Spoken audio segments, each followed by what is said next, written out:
Forget finding the playoff egg. Look for the number one pick in the draft instead. Hi, everyone. This is Will O'Toole from Park Ridge Sports History, welcoming you to another edition. This week, I know, I did the cartoon on the NBA playoffs, which are fast approaching, and I'm going to talk real quick about maybe some playoff contenders there. But this week, the first no-hitter was spun, and I'd like to focus on the history of the no-hitter in Major League Baseball. I know that it seems like when we talk about sports history, there are so many more, I got to be honest with you, baseball fans who are really big and deep into the history of the game than, let's say, football or basketball, or and I'm going to put the NHL along with baseball to a certain extent. I think many hockey fans love the history of the game as well. The only reason I say that is because many times these polls, like the Gallup and Rasmussen, will ask, regular citizens who just won the Super Bowl, and over 50% of the people that they question don't know that it was Tampa Bay, or don't know the year before who won, or the year before that.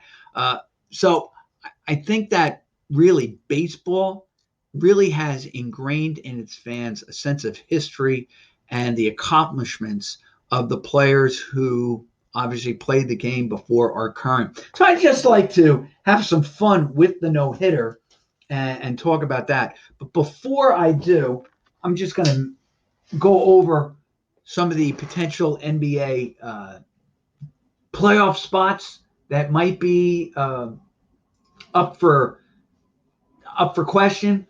And that is, obviously, if you're a Knicks fan, you do have that number 8 seed. Here's what I love about the NBA, and this is where I'm calling to with this cartoon.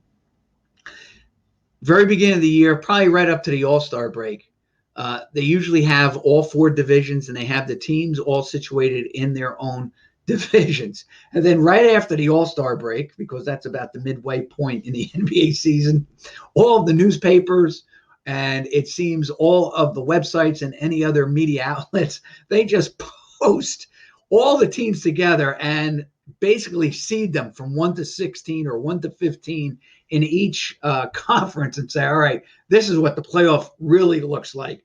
So forget the divisions. And the NHL does the same thing. Why I think that's so funny is, really, if you're going to do it that way, just do it the whole way, from game 1 to 82. But I guess it's why the NBA decides to do it is that they say, all right, from the breakout, if you have the 4 divisions and the teams situated in each division, it simplifies it at the beginning. But then come playoff time, it's just easier to mount them all 1 through 15 or 16. Anyway, the funny thing is with the NBA, you have the Nets, and I got to be honest with you, I don't follow the NBA or the NHL like I do college football, college basketball, or, of course, Major League Baseball. Do I check in with the NBA and the NHL? Absolutely. Not the same way I do with the college sports or with baseball. The beauty of baseball, as opposed to the other sports, is that baseball is such a great radio game. And it allows you to listen to the game, but not listen to it at the same time. It's almost like you can do other things while listening to a game on the radio, specifically baseball. And it seems as if your ears become attuned to the most important action. And I don't know whether it's intuitive, whether it's something that you grow accustomed to listening to the voices on the radio. But think to yourself, when you've listened to a game on the radio, and it might be in the background, you're having a picnic, 4th of July. It is amazing how you seem to have that lull in the conversation, and everybody seems to listen to the game. And it seems to be that one particular inning where your team breaks out and scores 3-4 runs. Boom. And then you go back to conversating, to cooking, barbecuing, to having a couple of beers with your family. And you kind of just check in. and listen to the score. And usually what baseball does, it allows you to do is the scores or the inaction between pitches allows you to have conversations about baseball history. And that's what, again, leads me to this. Baseball is such a great game for conversation as opposed to the others. And I think that's why it has lent itself to such a great sport in terms of its history as well. And so I had some time the other day doing research prior to this program when Joe Musgrove pitched the no-hitter. And I'm going to Musgrove. I was thinking of the old quarterback for the Oregon Ducks, Bill Musgrave. But Joe Musgrove was the first Padre to pitch a no-hitter in their franchise's career, and that goes back to 1969. All right.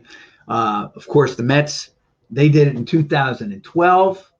They had the pitcher that they acquired from Minnesota, and he did it. Basically, Johan Santana, he defeated the St. Louis Cardinals 8-0. The shame of that is that Santana was really never the same, if you take a look. So I'm going to delve into some of the history and some of the pertinent no-hitters. I am going to angle this with some I found when I looked at the San Diego Padres and realized they only threw one no-hitter. And actually, they were the last of all the franchises to throw a no-hitter. I was amazed at that because I really thought it was the Mets. I thought Randy Jones, I know that Clay Kirby back in either 70 or 71 had a no-hitter going into the bottom of the ninth and lost the game. I believe he lost to the Astros like 1-0. But there are some interesting facts, figures, some trivia with the baseball no-hitters. Obviously, I'm going to tell you this. I'm going to go by right now for just purposes.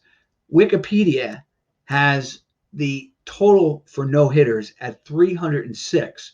Now, that comes with an asterisk because there are many no-hitters, and this is a good baseball discussion, that many no-hitters were taken off the ledgers because they only went 5 innings. So they really installed a new rule about that. And I look at it this way. If a game is complete and you get a win, and even if it was rain or snow that stopped the game after the 5th inning, and you happen to have a no-hitter going through 5 innings, it's not your fault you didn't get to pitch the other 4.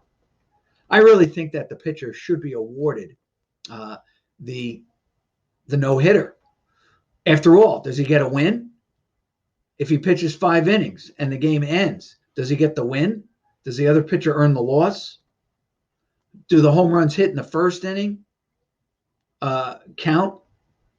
So the answer is yes to those 3 questions. So why not the no-hitter? Like, who cares whether the game was 5 innings? I mean, put it this way. If you throw a 10-inning no-hitter, should you get like a double asterisk as opposed to the guy who only threw 9?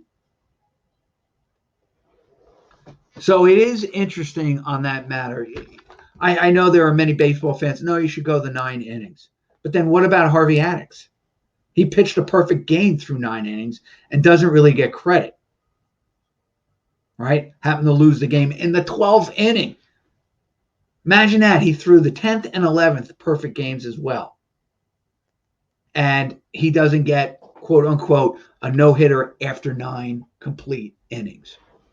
Got the loss, put up a lot of zeros, but he didn't get credit. So, and maybe justifiably so. So it's amazing. You don't get it if you cut off the game after 5 innings, but you don't get it if you go into extra innings and continue to pitch.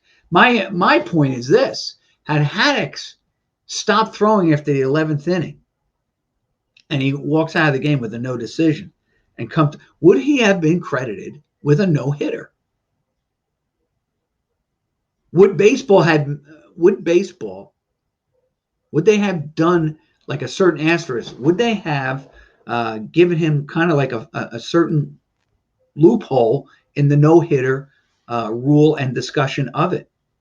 And that's something I never thought about until here we are talking about it here. Oh, by the way, Last week I meant to say this, pun intended. They're my two best fans, Mona Lisa, and of course the implement back there. Just a little pun on this, but if you laugh, you laugh. Um, but it is interesting. Had Haddix come out of the game after the 11th inning, would he have gotten credit for the no hitter? After all, completed 9 innings. Wasn't his fault. It goes into extra. So I was looking at that. Now, I didn't list that. It's just one of those things that came to me. Here's the interesting thing about the no-hitter. There have been, well, I'll start with this. We have had a no-hitter, and I think this has everything to do with the launch angle and everybody going up there playing wiffle ball. We have had a no-hitter since 2005. Every year to 2021, which is kind of amazing because we only played 60 games last year in the major leagues, and yet we had some no-hitters thrown in that game. There were only, ready for this, starting with the 1900s. So I'm doing from the 20th century to the 21st. Okay, not since when I've been following baseball. No, I know I look old, but not. I don't go back to 1909. But these are the years that the no-hitter was not thrown. 1909, 1913, 21, 27, 28, and 30, which is interesting because 3 of those years are really the dead ball era. Then 1930 kind of starts in baseball a real offensive surge in both the American and National League. If you guys recall, if anybody has followed this show since the very beginning, I did a show about being anti-DH and shown how even baseball with the DH today and even being used in the National League last year, it hasn't reached the offensive output that it did way back in the 30s, where for that decade, baseball in both leagues, I do believe, averaged over 5 runs a game. On the offensive side. Each team averaged over 5 runs a game. We haven't come close to that for any decade since. And from 1973, when the DH was incorporated into the American League, yeah, they've had some peaks, but those peaks have gone down. It's amazing. I have to find those stats again. But the 1930s still remains the top decade for offense in baseball history. So you go 39. Here's a time where I really thought that baseball was, 1942, 43, they didn't have a no-hitter. 49, 59, and then ready for this. So from 59 to 82, baseball has a no-hitter spun every year. And I was thinking about this as I was kind of losing my trend of thought there. But think about, we're talking about the 60s and 70s. So we're really talking about the age of what we used to talk about, the power pitcher growing up. You have Seaver, Gibson, Ryan, all pitching no-hitters, all with gifted fastballs. In addition, Marichal, Jim Palmer, of course, Sandy Koufax, all with good to blazing fastballs, and of course Koufax with that unbelievable curve. So you have really great pitchers, great pitchers at that time. And from 59 to 82, you basically have no hitter. Oh, and pardon me, I'm forgetting all those great pitchers of the 50s. You know, people like Warren Spahn and Allie Reynolds, okay, who were Hall of Famers in themselves. In fact, ready for this? I was doing this.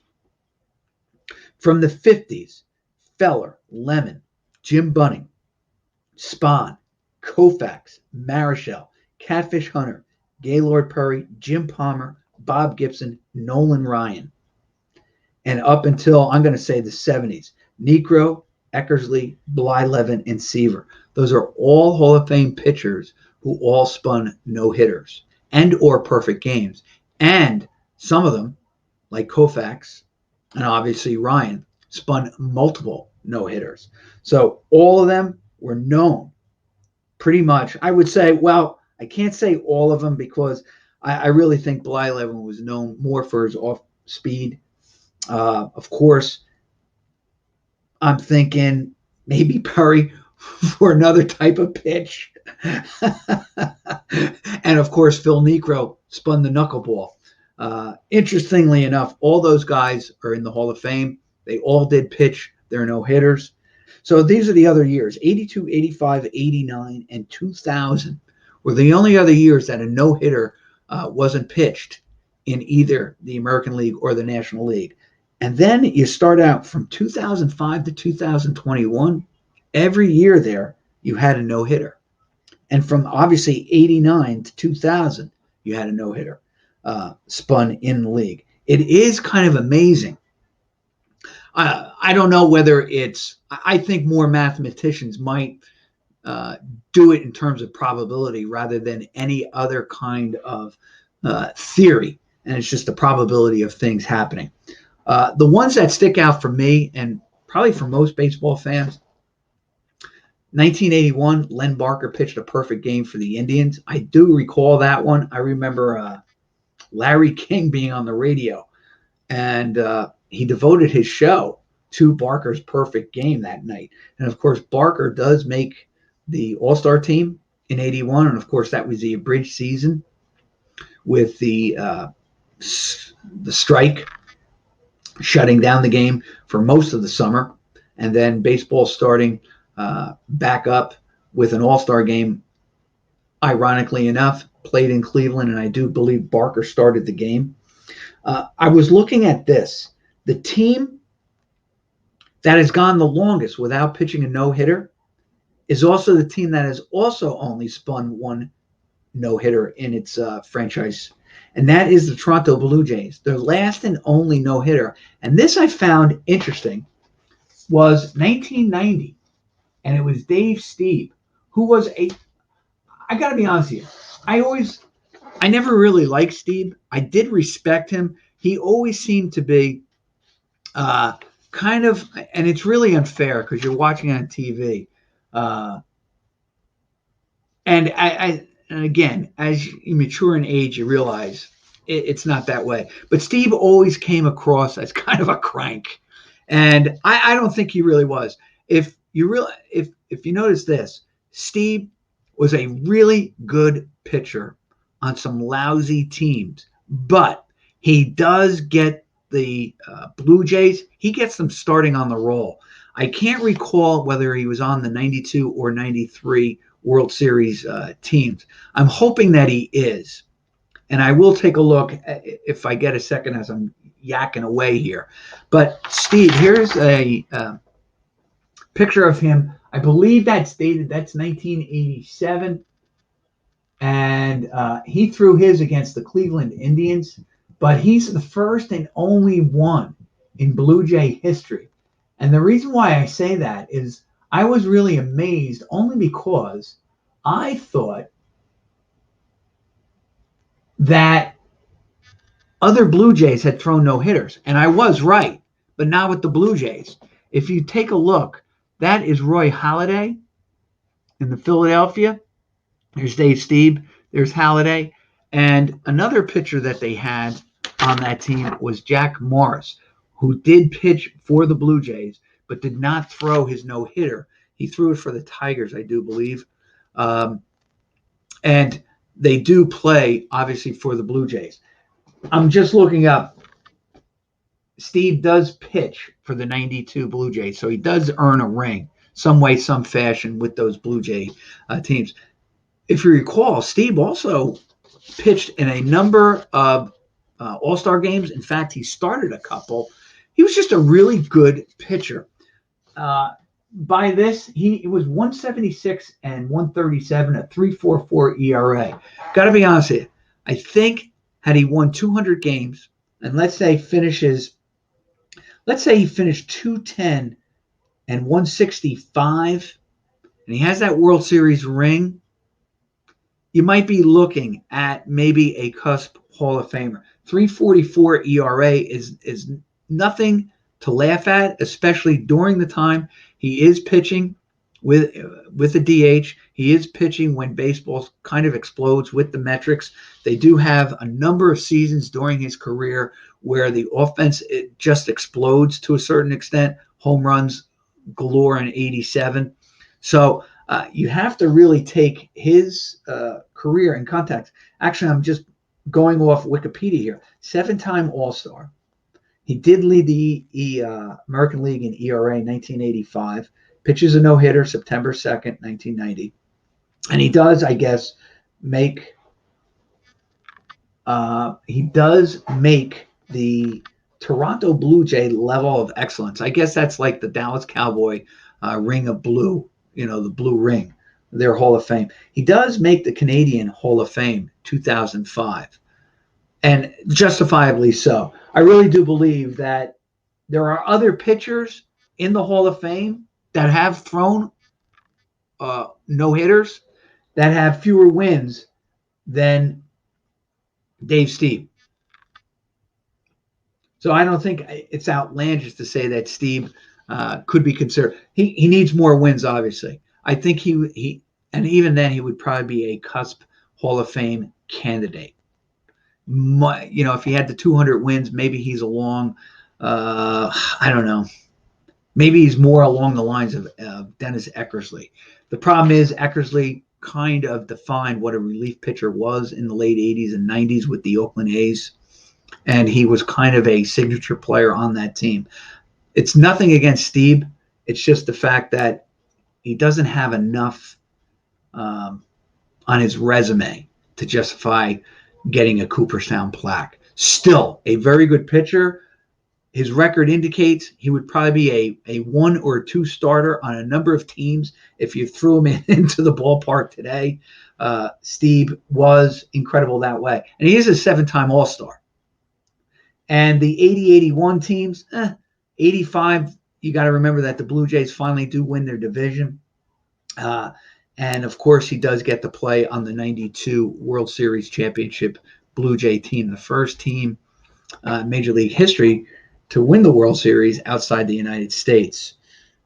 Jack Morris, of course, and as I said, Roy Halladay. Halladay, of course, had his no-hitter, one of his no-hitters, in the playoffs against the Cincinnati Reds. How do I know that? Well, I watched the game for the Cincinnati Reds. A couple other guys.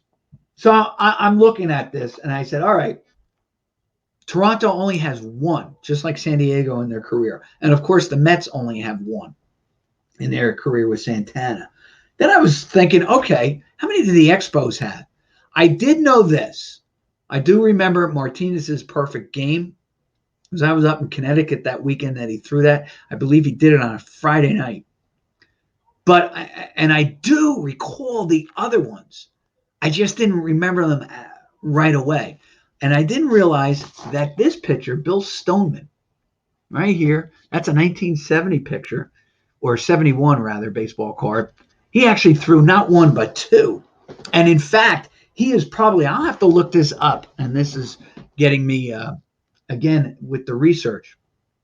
Stoneman actually threw his first no-hitter in April of 1969. The Expos are barely 2 weeks into playing baseball in the major leagues, and he spins a no-hitter. In fact, he did it on April 17th, and he does it against the Philadelphia Phillies. And the funny thing is, I was going through, outside of Martinez's perfect game against the Dodgers, and of course a perfect game, nobody reaches base, not even on an error, and obviously not on a walk. I was looking at the number of strikeouts, and here's something of interest. And again, I'd like to do more of research on this. The other night when Musgrove threw the no-hitter for San Diego, I believe he had 14 strikeouts. Now, this is a small segment of the no-hitters, 5 out of the 306 that are listed with Wikipedia.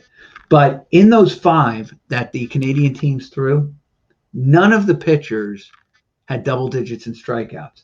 The high was 9 by Steve and by Stoneman. Stoneman throws another one, and this is what I wanted to pick up. Stoneman throws another one in September or October of 1972. And the interesting thing about Stoneman, he was just a serviceable player. I think had he played for a better team, he probably would have won 15 games for a while there, maybe for, 69, 70, 70. You put him on a team that was competitive, maybe Pittsburgh, St. Louis, the Mets, or even Cincinnati, he probably would win 15 games for those playoff teams.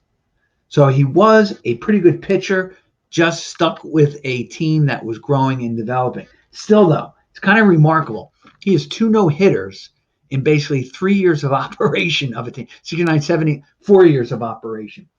His catchers, though, and this was another thing I got a kick out of, ready? And the first one was a guy named John Bateman. Now, John Bateman was never known for his defense. I don't know how good a play caller, pitch caller he was. Obviously, on that day, he must have been pretty good. But the interesting thing is the 5 no-hitters / perfect game that were thrown in Canadian baseball history, every catcher had at least a hit in that game. And here are the catchers. With Dave Stieb, he was matched up with Pat Borders, who would play for their 92 and 93 ball clubs. Pretty good catcher. Not in the realm, kind of like, maybe it's not even fair to say this because he's a Hall of Famer. He just always reminded me of a poor man's Ted Simmons. He's probably more of a poor man's, or maybe on the same line as a Tim McCarver. Good players, very competitive, obviously. Good players, needed important components on the on their championship teams, because McCarver was on 3 pennant winners with the Cardinals. And the reason I say McCarver, well, he was the catcher for Stoneman in his second no-hitter. And, of course, that comes against the New York Mets and Jim McAndrew. And I find this ironic because most Met fans will remember this. McCarver goes on to be the color man for the Mets broadcast, radio and television. But in that game for Stoneman, he had actually 2 hits and a run scored to help Stoneman win the game. In that game, Stoneman had 9 strikeouts. Ready for this, though? 7 walks. Now, here's my problem with these no-hitters. When you think of no-hitters, you're also thinking that the guy is really dominating. To give up 7 walks, Stoneman, I don't know. Were the Mets chasing bad pitches? Did they not? Did they just hit everything on a line in that game? The box score doesn't really tell me all that. I actually do remember, I think, listening to that game on the radio. And I do believe it was either the first or second game of a doubleheader. Again, I have to take a quick look at that. But these were the catchers, ready? For the Dennis Martinez perfect game, Ron Hassey. Now, the reason I bring up Ron Hassey, he was one of the parts on the Oakland A's run during the 80s and 90s. And here he is situated in 91 with Dennis Martinez, and he's calling the pitches behind the plate. I guess he had an all-star performance behind the plate, Ron Hassey. And, of course, the only Hall of Famer to catch a no-hitter in Canadian history so far is Gary Carter, who also went 1 for 4 in Charlie Lay's no-hitter that was pitched in 1981 against the San Francisco Giants. But in all of these, like I said, a commonality, there were a lot of walks given up, with the exception, of course, of Martinez's perfect game. Steve had 4 walks, Stoneman had 5 and 7, and then Charlie Lee had 4 walks in his win, his no-hitter against the San Francisco Giants, which was definitely, because I did look this up, played second game of a doubleheader in May of 1981. The other interesting things. Okay, so now I'm looking up the pitchers. As I told you, there are 36 Hall of Fame pitchers who have spun no-hitters. And for the most part, I'm just giving you some of the guys that we do know. Hall of Famers included the one who is given the first designated no-hitter in Major League Baseball by MLB.com, and that is John Montgomery Ward. He actually spun the first no-hitter, 1876. But you had Pud Glavine, Horace Radburn, Amos Russi, Cy Young, Christy Matheson, Adios, Ed Walsh, Rube Marquardt, Walter Johnson, Ted Lyons, Carl Hubbell. Actually, Ted Lyons is interesting because if you read Ted Williams' book, The Science of Hitting, or his autobiography, I believe in one of those books, he says that Ted Lyons was the toughest pitcher he ever faced. Pretty interesting. Ted Lyons was a very good pitcher on very bad teams with the White Sox. I do believe he won. I know he won over 200 games. He might have won close to over 250. Carl Hubbell, of course, he's known. Great pitcher for the Giants. Struck out 5 All-Stars in a row, including Ruth and Gehrig. Bob Feller and Bob Lemon, they anchored those great Indian pitching staffs of the 50s, and both would later go on to, Hall of Fame. And then you had Jim Bunning, perfect game against the Mets, threw a no-hitter in the American League, perfect game on Father's Day, 1964, for those Philly teams that probably should have won the not the division, but the National League pennant. And of course, then you go to the 60s, like I said, Hoyt Wilhelm.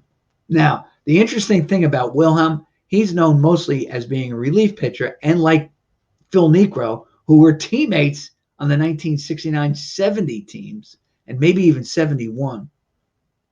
Both knuckleballers.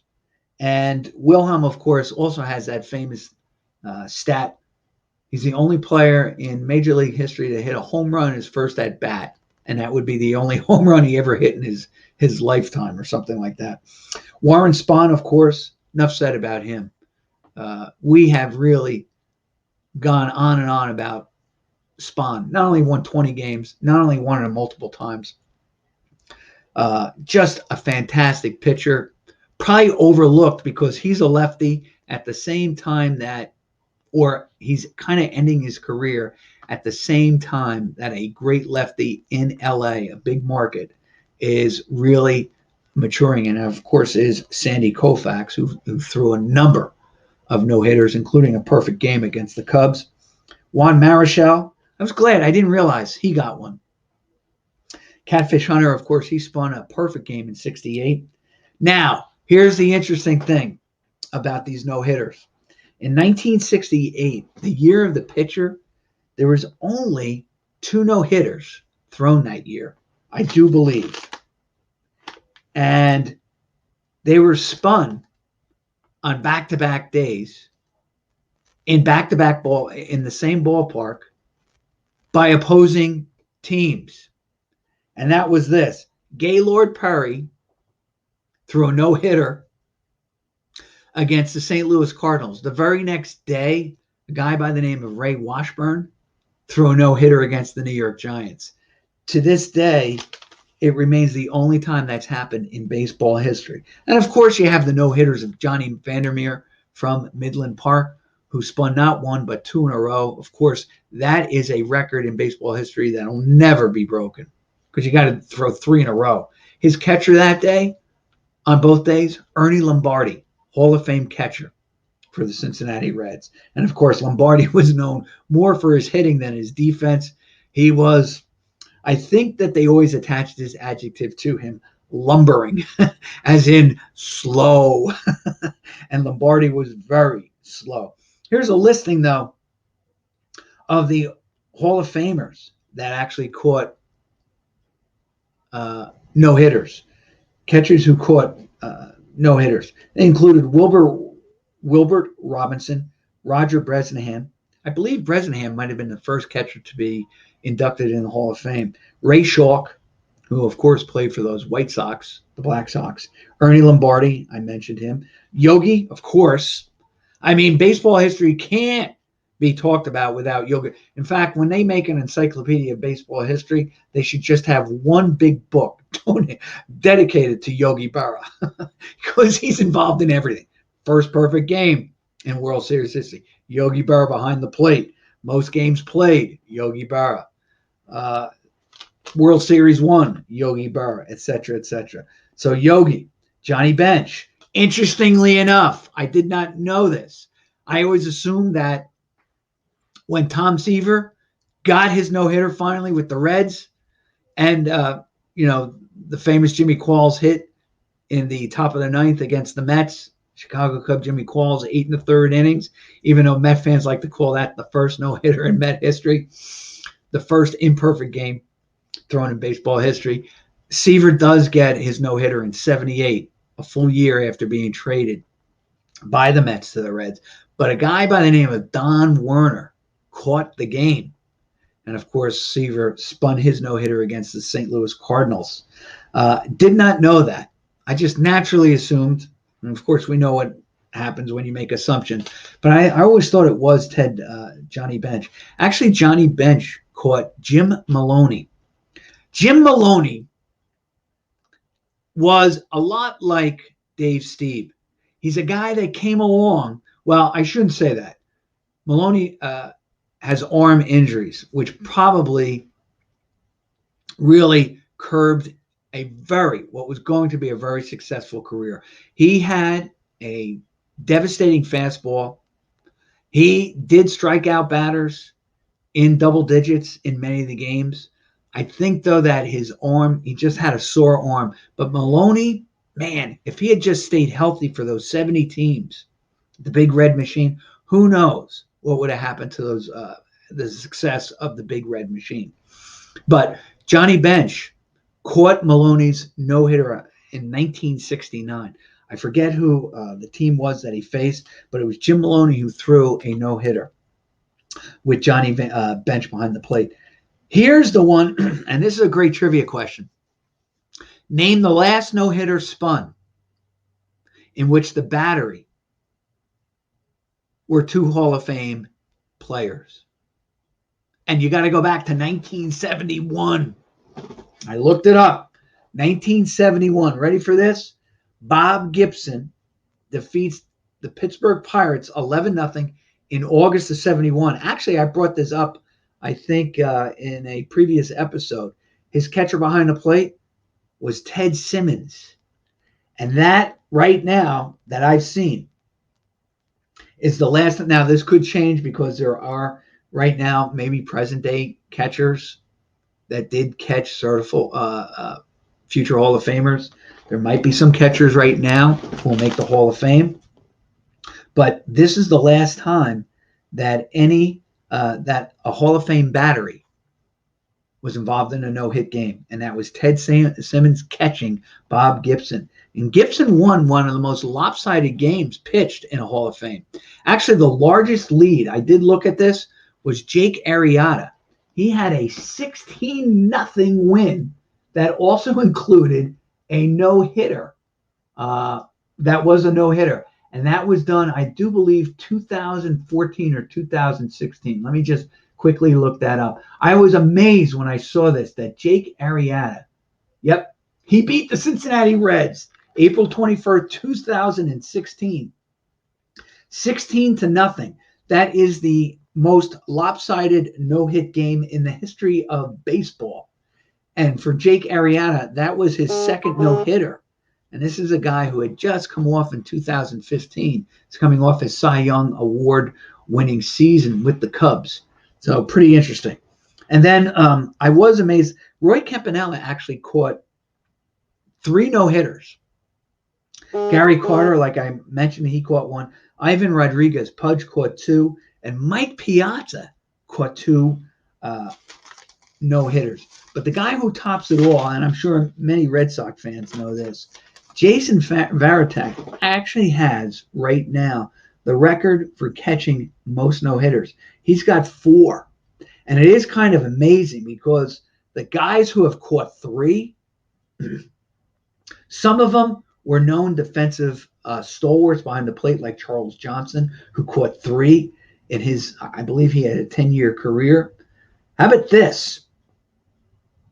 The only, actually, I am remiss saying that the only pitchers that threw back-to-back when I mentioned about Gaylord Perry and Ray Washburn, that was not the only time that no-hitters were spun on back-to-back dates, but it was the first time that opponents switched sides and did it, because the first time that a team ever threw back-to-back was in 1917 on May 5th and May 6th, when Ernie Kobe and Bob Groom, I believe of the White Sox, threw no-hitters. And the catcher in both games was Hank Severide. Really interesting stuff. But I mean, here are the guys who have caught 3 no-hitters. Carlos Ruiz, Wilson Ramos. These are guys just recent. Silver Flint, Ed McFarland, Luke Sewell caught 3. Okay. Then, ready for this, these are 2 guys I can't believe that caught not 1, but 2, because they were certainly not known for either their offense or their defensive prowess. But Bob Tillman actually caught 2 no-hitters for the Boston Red Sox back in the 60s. I believe he caught Bill Mambo Ketz, and I can't right now. I can't remember who else he caught, but Bob Tillman caught, I believe, Bill Mambo Ketz, and he had been the last Red Sox to spin a no-hitter until, let's say, the 2000s.